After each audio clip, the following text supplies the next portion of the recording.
A.J. Brown could be getting better, man, and it's crazy to think that a player of his magnitude could be raising the bar next season. A.J. Brown talks with Chris Long about how well prepared the Philadelphia Eagles offensive line was every time he played them.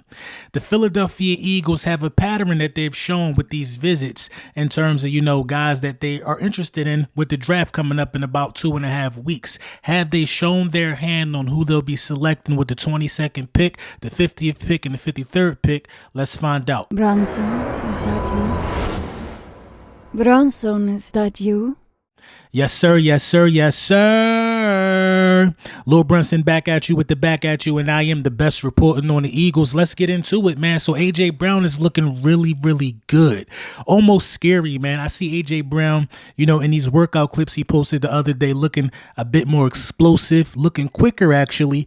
You know what I mean? And still having that, that strength, that build that we all love about him, that helps him, fight through contact and just makes him, allows him to muscle some cornerbacks and things of that nature. So I like what I'm seeing out of A.J. Brown with this workout regimen. He seems to be focused.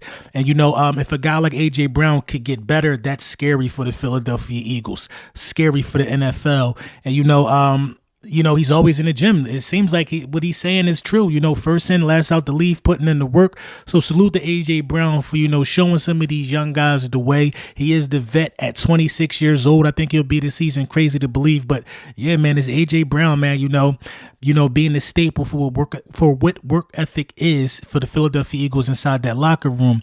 Chris Long, man, he talked to Aaron Donald. He asked Aaron Donald some things about, what was one team that was always prepared. And here's what Aaron Donald had to say. Was there one team that always had a good plan?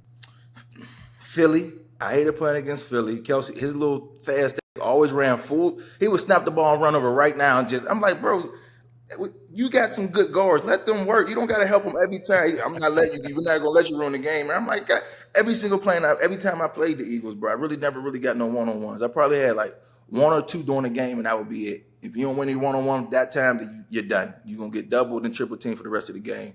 It's crazy, man, when you think about it, man. Kelce is definitely going to be missed, but, this is, again, a testament to Stoutland University and how they understand that certain guys of a certain caliber deserve certain special privileges. Aaron Donald never really got off on us, just like Micah Parsons never really gets off on the Philadelphia Eagles. That's because, having an offensive coordinator like Stoutland who is determined and, basically prepared to, have his guys going into battle the best way possible and neutralizing some of the defensive line's best threats.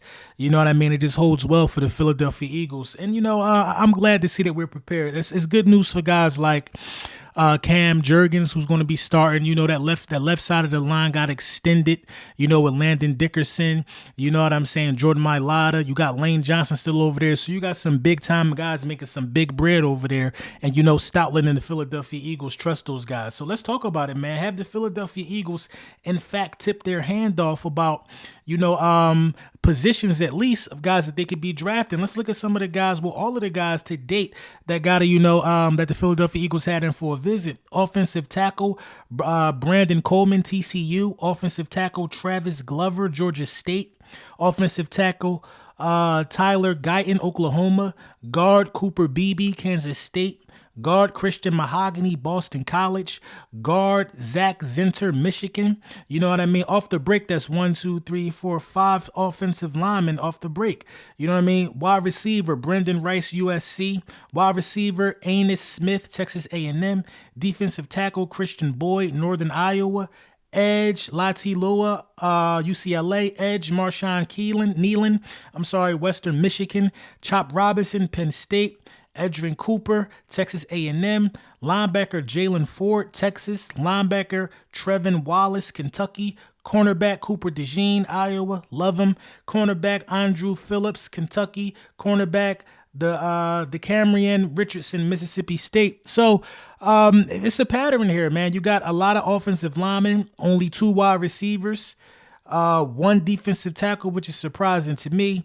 3 edge rushers, 3 linebackers, and 3 cornerbacks. The Philadelphia Eagles are looking to either, one, bolster this offensive line in the first round, or, you know, go for a defensive player in the first round. You know, me being an edge rusher, I don't see linebacker happen in the first round. I really don't see cornerback either. I can see them going for an edge depending on who falls. But, you know, could this be smoke and mirrors, or have they really tipped their hand? Have they tipped their hand? You don't see a safety there. So are we to rule out safety, even though Cooper DeJean has lined up at the depth of a safety, not many snaps at safety? You know what I mean? You don't see running back here. Are we content with Are we content with Kenneth Gainwell? Could we potentially be bringing back Boston Scott? You know, he had a pretty amazing workout video that he put out there on social media as well. So, you know, it's a lot of positions that you don't see. You don't see center. I'm actually surprised you don't see center up here as a visit that the Philadelphia Eagles hosted. So, you know, could this be a tendency, or could this be smoke and mirrors? Could the Philadelphia Eagles have somebody on their radar that, you know, they didn't give a visit to?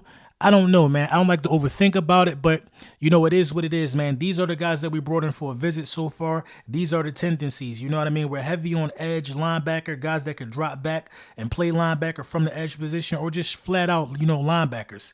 We're definitely heavy on tackles and guards this draft. There was a lot of chatter about, you know, wide receivers, you know, us needing a new wide receiver 3. But I think, you know, with Paris Campbell coming over and Devontae Parker, I think that we, we solidified that there.